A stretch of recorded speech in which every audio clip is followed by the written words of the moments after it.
Okay, saan tayo tumigil kahapon? Sa question number 41. In a barangay, there are 3 children for every 2 adults. If there are 348 adults, how many children are there? So, may given tayo.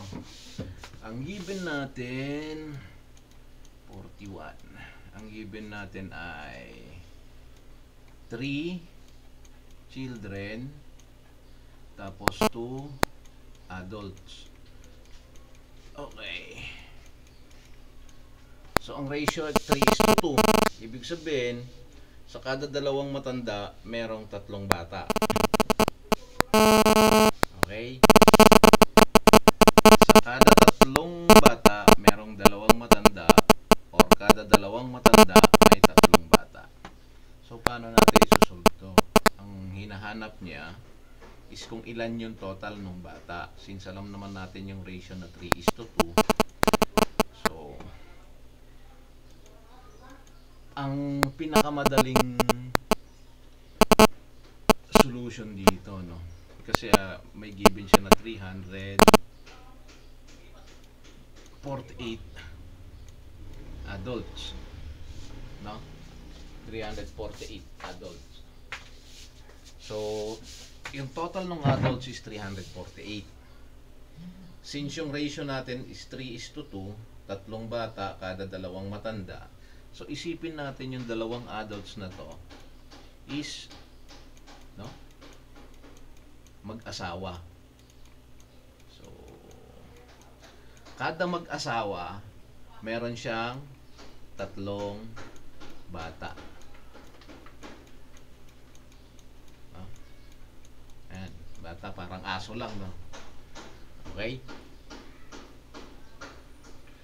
Para makuha natin kung ilan lahat yung mag-asawa, no? Sa isang barangay, so 348, no? I-divide natin ng 2. Kasi yung 348, yan yung total adults. Total adults. Para malaman natin yung mag-asawa, i-divide natin ng 2. So, pag sinabi mag-asawa, hindi po kasama dyan yung kabit. So, mag-asawa lang. So, 2 lang. Okay? Pagka may kasamang kabit, in-indicate dyan sa problem, may kasamang kabit, 3. Depende. Yung iba, may kabit, 4, 5, 6, no? So, i-divide natin ng 2. Okay. 348. Divide natin ng 2. Okay. Kung 17 times 2, ilan? 34. Okay. X, 8. So, 4 times 2, 8. Okay. So, meron tayong 174 na mag-asawa. Okay. Since alam natin na meron tayong 174 na mag-asawa, sa bawat mag-asawa ay may 3 anak. So, 174 na mag-asawa times 3 is equals to ilan? So, 174 times 3. 12 carry 1. 7 times 3, 21 plus 1, 22. Carry 2. 3 times 1, 3 plus 2, 5. So, meron tayong bata na 522 sa isang barangay. So, para hindi kayo mahirapan sa mga ratio, no? I-apply nyo kung ano yung mga nakikita nyo sa paligid nyo. Pag sinabing 3:2, 3:1, 3:4, so ganun lang yun. Since sa isang barangay kasi, no, sabi dito, no, sa isang barangay may 3 bata sa 2 adults. So, let's say yung 2 adults na yun, inassume natin, no, na mag-asawa. So, sa bawat mag-asawa, may 3 silang anak. Since may given na 348 na adults, yun yung total na adults. So, para malaman natin kung ilan yung mag-asawa sa kanila, no, divide by 2. Kung sinabi sa tanong, kasama yung kabit, divide by 3. Kung 3 lang, kung isa lang yung kabit. So, ayan, ang sagot natin sa 41 is 522. Okay? Punta tayo ngayon sa 42. Okay. Wait lang at nag-gain na naman yung aking character.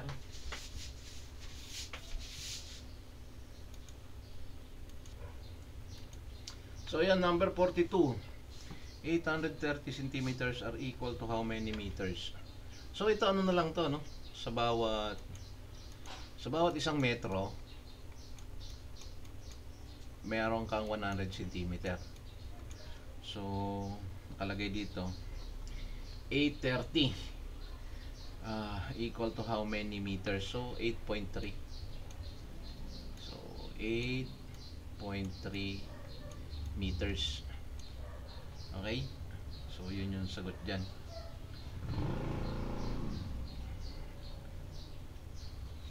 Next tayo sa 43.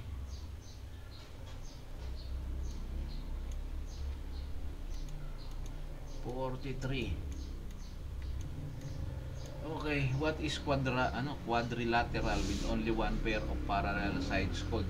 So ito, masasagot nyo to kasi ano to, tawag dito, meaning. So pwede nyo i-search na lang sa Google yan. Hindi natin kailangan, hindi naman na isosolve yan. Okay? 44. Okay.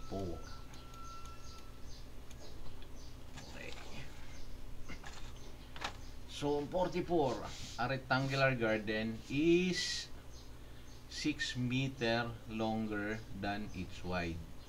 If the parameter is 64 meter, how long is it?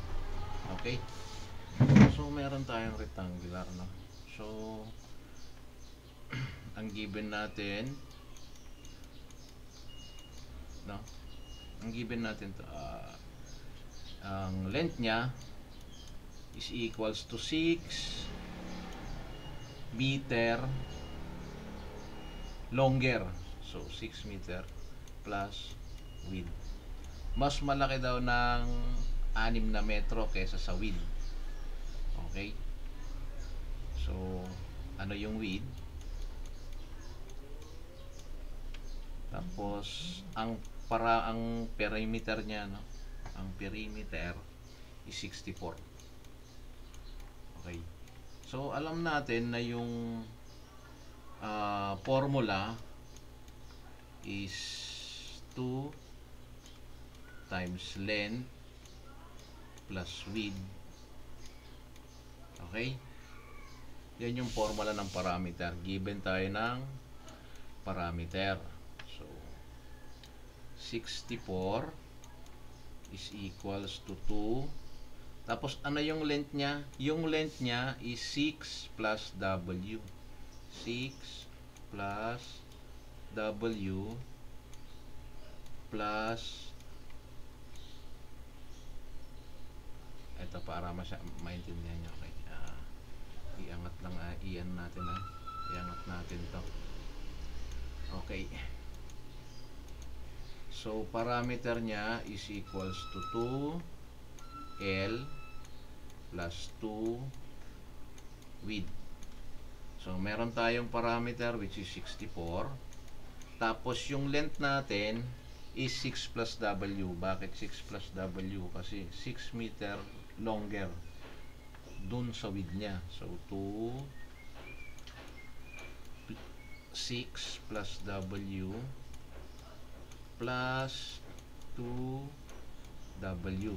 Okay, 64 is equals to 12 plus 2W plus 2W. 64 is equals to 12 plus 4W. Okay. So 64, ilipat natin yung 12 minus 12 is equals to 4W. 64 minus 12, ilan yan? 50. Okay. 52 plus 12, 64 is equals to 4W. So yung W natin is equals to 52 divided by 4. So ang W natin ay 13.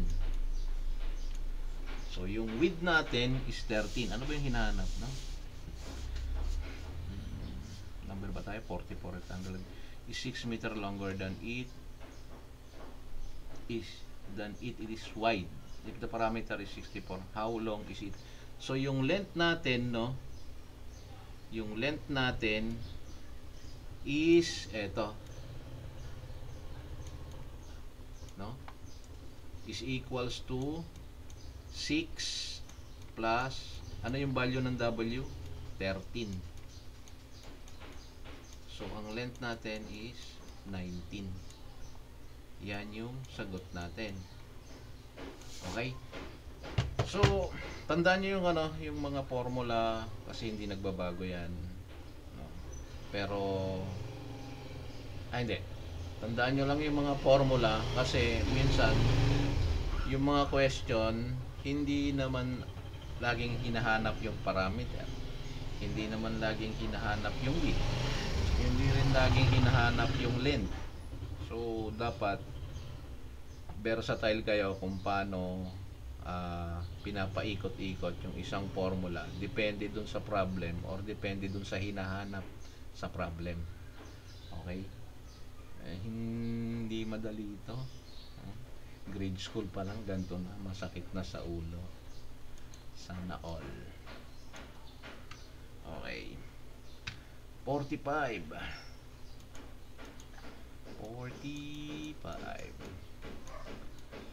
Ano akala nyo, ang ano nyo siguro, no, kung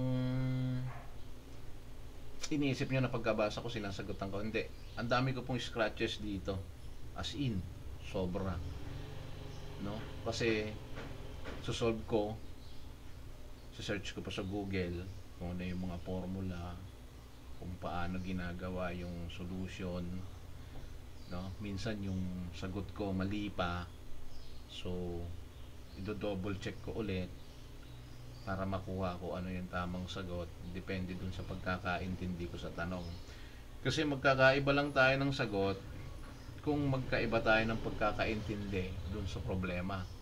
Sa word problem, napaka-importante po yung skills nyo kung paano nyo basahin at intindihin. Kasi kung mali yung pagkakaintindi nyo, wala na. Katulad nyan, 6 meter longer. Akala natin, yung length niya is 6 meter lang. So, dire-diretso lang tayo ng solve. No? 6 meter longer than its wide. So, 6 plus 13, mga ganun. No?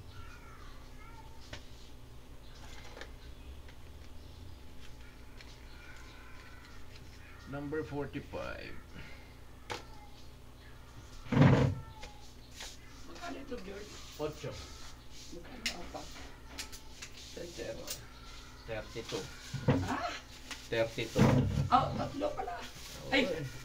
Tatlo na. Oh, tatlo, 24.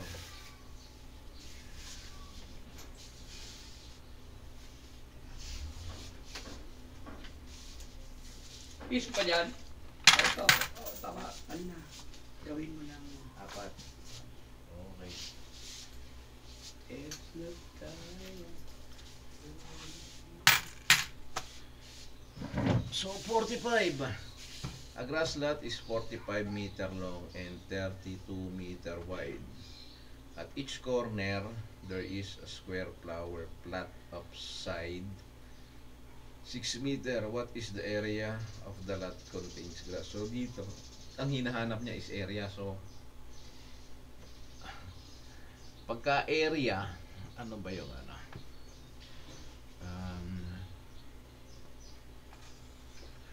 Ano ang formula sa area? So Google area formula. Okay. Area of rectangle, length times width. Area of a square, a square. So ang hinahanap niya is area ng grass lot yata, no? 45.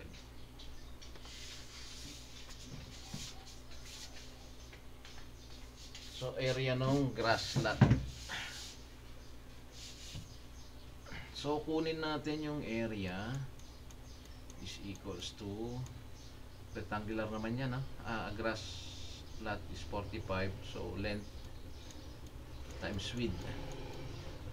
So, ang length niya is 45 tapos times 32. Okay? So, ang sagot 45 times 32. Then, carry 1, 8, 9, 15. Carry 1, 4 times 3, 12, 13. 12, 13. Okay. 0, 14, carry 1, 4. So, 1,440 square meter yung total na area nung grass lot. Ngayon, every corner daw nun is merong plot of side 6 meter. So, ano yung area para sa square? Square, square. So, 6 square. So, 6 times 6, 36 square meter. So, paano natin makukuha yung grass lot? No, ima-minus natin tong dalawa. So, 1,440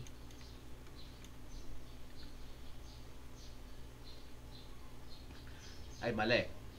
Okay, ang nakalagay dito at each corner.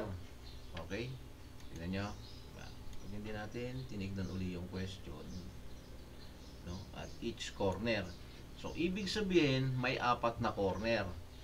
So, kung may 4 na corner, 6 square times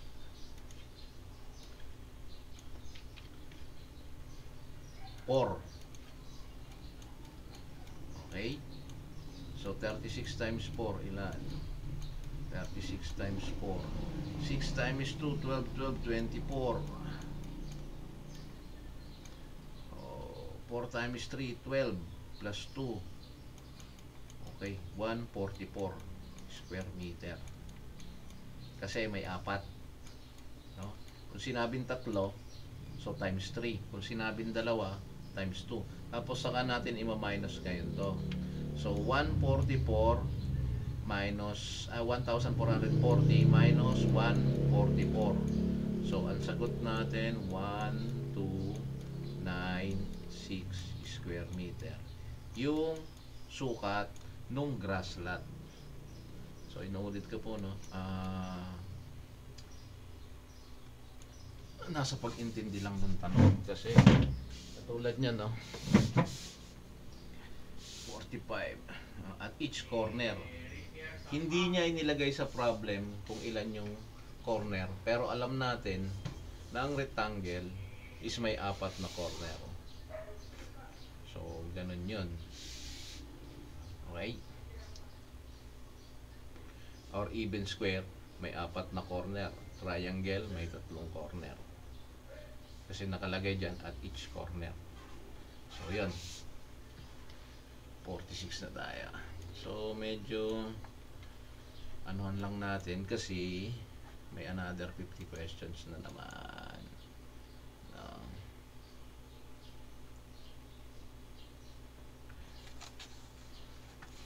46. Rose needs pieces of ribbon that are 8 cm long. How many can she cut from a roll of ribbon? 7 meter long. So, meter to centimeter. Alam natin na yung 1 metro is merong 100 centimeter. Tama ba?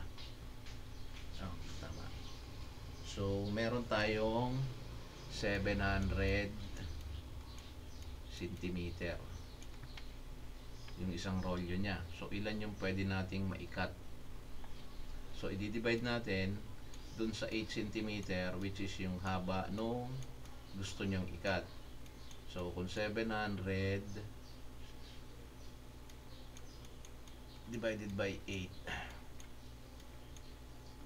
so 8,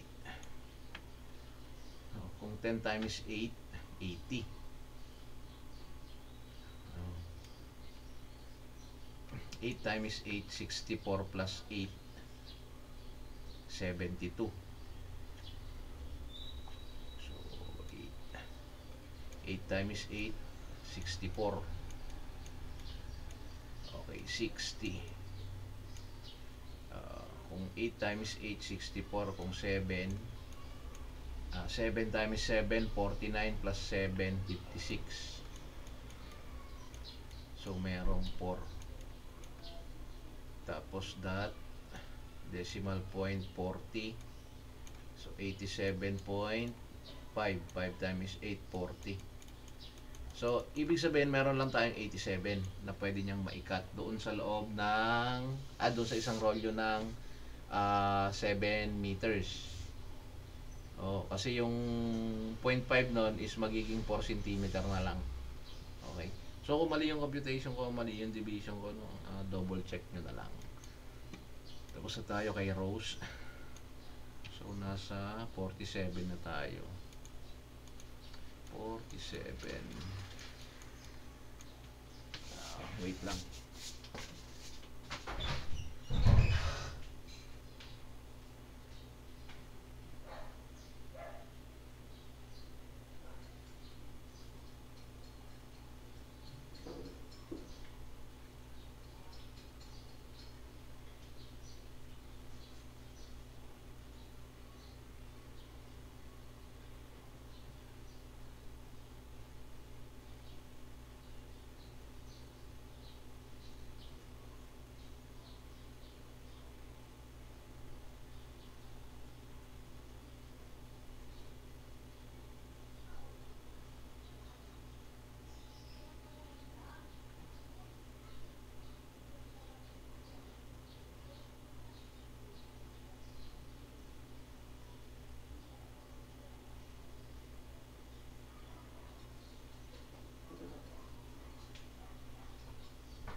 Okay, pasensya na at namatay yung character ko. Yung nilalaro ko dun sa kabila. So 47. How many bags of cement will you buy for a pot 14 meters long and 2.5 meters wide? If a bag of cement can cover 9 square meters. So kunin muna natin na, ang given natin. So ang area, no? Area is equals to length times width. So yung length niya is 14 times 2.5, no? 2.5. So i-multiply nyo na lang. Okay. So yung dalawang 14, 28. Tapos 0.5 ng 14 is 7. So 28 plus 7, 35. 35 square meter. Tapos may isang given tayo na yung cover. If a bag of cement can cover, yung isang bag daw ng simento, ang kaya niyang i-cover is 9 square meter. Okay. So ang tinatanong is ilan yung simento na kaya niyang ma-cover itong 35 square meter. So yung total is equal dun sa total area, which is 35, no? Yung ilang simento, no, total bags of cement is equal dun sa 35 square meter over kada isang simento na square na kayang i-allocate ng isang simento per square meter. So 9 square meter. Okay. So 35 divided by 9. Okay. So 9 times 2, 18. 9 times 3, 27. 27. Okay. 27 minus at 35 minus 27. Ilan? 15. Okay. 15 minus 7. 8. Okay. Decimal point tayo. Bring down 0. 80. 9 times 9. 81. So 8. 8 times 8. 64 plus 8, 72. 72. Tapos 8 ulit. So, bring down ulit. So, 3.88. So, ibig sabihin, 3.88 ang kailangan natin na semento para makover natin yung 35 square meter. Since ano naman, no, wala namang mabibiling 3.88. No? So, ira-round off natin yan sa 4. So, 4 na sako yung kailangan nating bilhin na semento para makover niya yung 35 square meter. So, lagi niyo po tandaan yung mga formula. And then, pagkatapos ng formula, tandaan nyo kung ano yung hinahanap. Pagkatapos ng hinahanap, isipin nyo kung paano makuha yung hinahanap. I-analyze nyo ng gusto. No? Kasi maraming magagaling sa formula, kaya lang minsan nagkakamali sila sa analyzation, which is sayang, no? Next, 48. If we count by 4S ba to? 4S starting 1. Yung sequence na to, no? We get the sequence 1, 5. So 1, 5, 9, 13, 17 plus 4, 21 plus 4, 25. So parang ganun yan, no? So ang difference lagi is 4, no? Difference niyan. 5 minus 1, 4, 9, 5 minus 5, 4, 13 minus 9, 4. So ganun. Kaya lang may formula to. So ang hinahanap niya, no, is what is the 50th number in the sequence. So kung iisa-isahin natin, walang problema naman. Kaya lang, syempre may formula yan. Paano kung pinapahanap sa atin is yung pang 1,000 na number, no? Pang 1,000 na sequence. So, sakit nun sa banks, baka maubos yung papel nyo. So ano yung formula niyan? AN is equals to A1 plus N minus 1 times yung difference. So yung AN, no, kung pang ilang term yung hinahanap, nth term. Okay? Ano yung A1 kung saan siya nagsimula? Starting. Yung N, no, term number.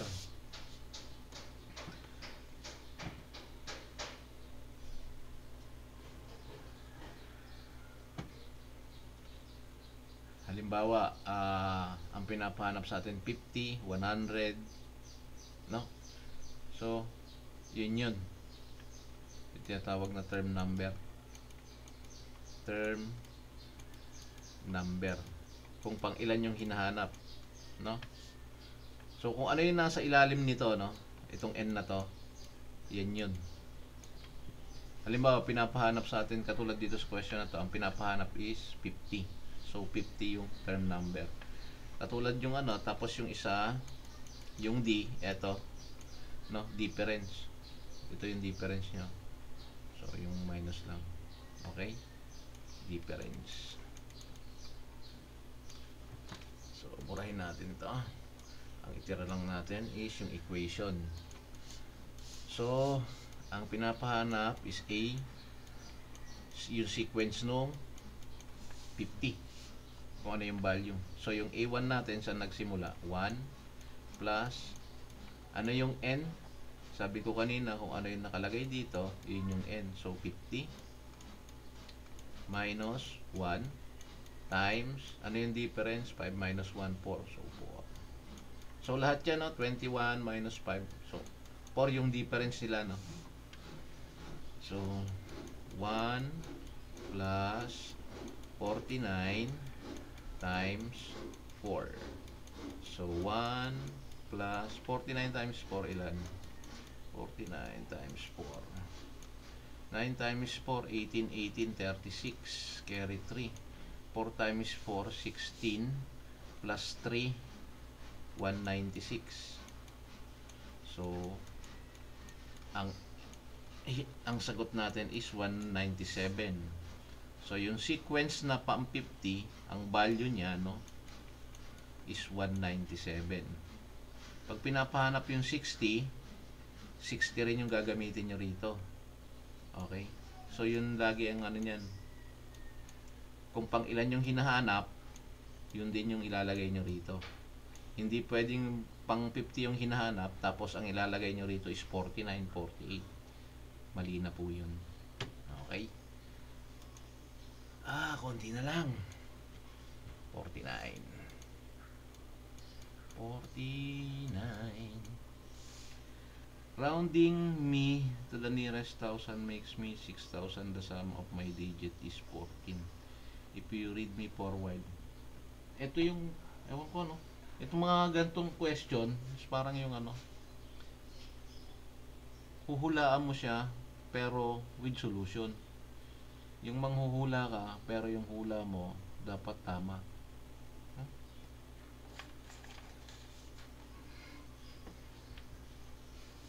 So,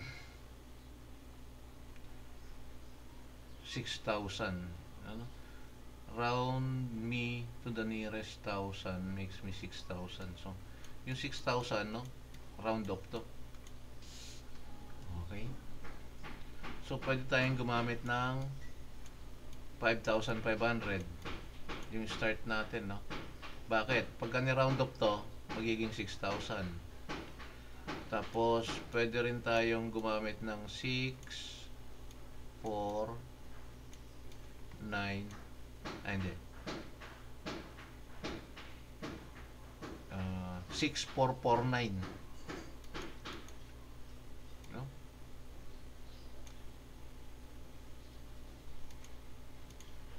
6,449. Kasi pag ni-round up to, 6.4, 6,000 din. Ngayon, between to sa dalawang number na to, no? Hahanapin mo yung dalawang yung number na kapag ano sabi niya? The sum of my digit is 14. No? Yung sum is magiging 14.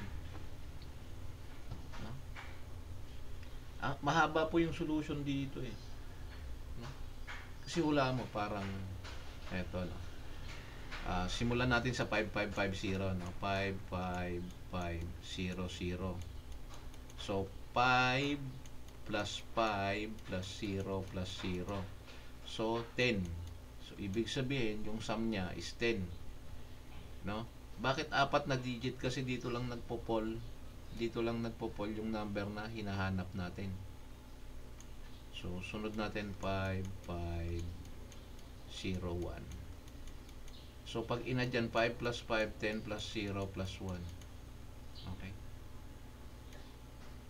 11.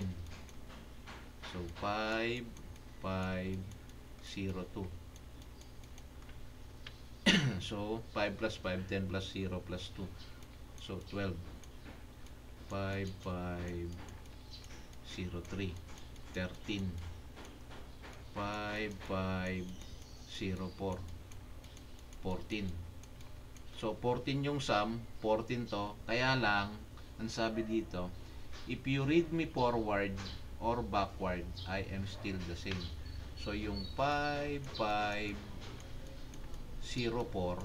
Pag niread natin yan, 5504. Pag binabaliktad natin ang basa, 4055 ang basa. Ang sabi niya, pagka binasa siya ng forward at saka binasa siya ng backward, parehas. Tapos, yung equal nung apat na digit na yon is 14. Okay? So, pala isipan, pero kailangan i-advance na natin kasi sobrang haba ng solution nito. Baka bukas pa tayo matapos na. Ano ba kasi yung palindrome? Naalala ko to eh. Palindrome number. Palindromic number, also known as numerical palindrome or anumerical palindrome. Ayan o. 16461. Pag binasa mo pabaliktad, 16461. 16461, 16461, no? So yun yung mga palindrome. Pag binasa mo forward, binasa mo backward, same lang siya. Tapos ang masakit nito, no? Yung sum niya daw is 14 din. So ang haba-haba. Okay? So ang sagot diyan is 6116. 6 plus 1, 7 plus 1, 8 plus 6 is equals to 14. Pag binasa mo siya, 6116 forward. Pag binasa mo ng backward, 6116 din. Yung 6116 natin, no, pag ni-round off, 6,000 pa rin. So dito siya, between 5,500 hanggang, so sisimulan mo lahat yan, katulad ng ginawa ko kanina, 5501, 5502, okay? 611. So kung iyan natin ng tag-isa-isa yan, ako, baka bukas pa tayo matapos. So, ito yung sagot niya, 6116. Okay? Last number sa wakas. Tapos, pahinga. Bukas na yung, simulan natin yung susunod. Okay. 50. There are bicycles and tricycle in a store. Okay. In a store. May bicycle daw at saka may tricycle. So, ang bicycle, of course, 2 wheels yan. Ang tricycle, of course, 3 wheels yan. Okay? So, alam natin na mayroong, if there are 29 wheels, how many bicycles are there? So, alam natin na ibinigay yung 29 wheels. Okay? So, i-divide ang natin, how many bicycles? So, divide natin ng 2. So, 29 divided by 2. So, ilan? 22 times 2. Okay, 9. 4 times 2, 8. Pero may remainder siya. Okay? So, ang gagawin natin, no?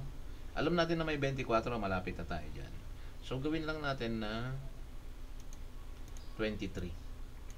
23. Yung ay, mali pala ako. 14 pala. Ano ba yan? 2 times 2. 1 times 2, 2. No? Gawin lang natin na yung bicycle ay may 13. So, kung may 13 na bicycle, no? Times 2 yung wheels niya, so 26. Tapos may isa tayong tricycle which is 3. Ano yung wheels niya? So meron tayong 26 na, tama ba? 13 times 2 is 26. Okay? So meron tayong 13 na bisikleta at saka isang tricycle. Okay? So, yung 13 na bisikleta times 2 is equals to 26 lahat yung gulong. Tapos yung tricycle is isa. May isang tricycle tayo times 3 yung gulong. So, 3. So, 29 lahat yung wheels. So, na-prove natin yung nasa question, no? Nag-equal siya na merong 29 wheels. So, ang sagot natin ay may 13 bisikleta at may isang tricycle sa tindahan ni Aling Nena. So ayun, tapos na po. Maraming salamat na tiis-tiis lang, masakit na sa ulo.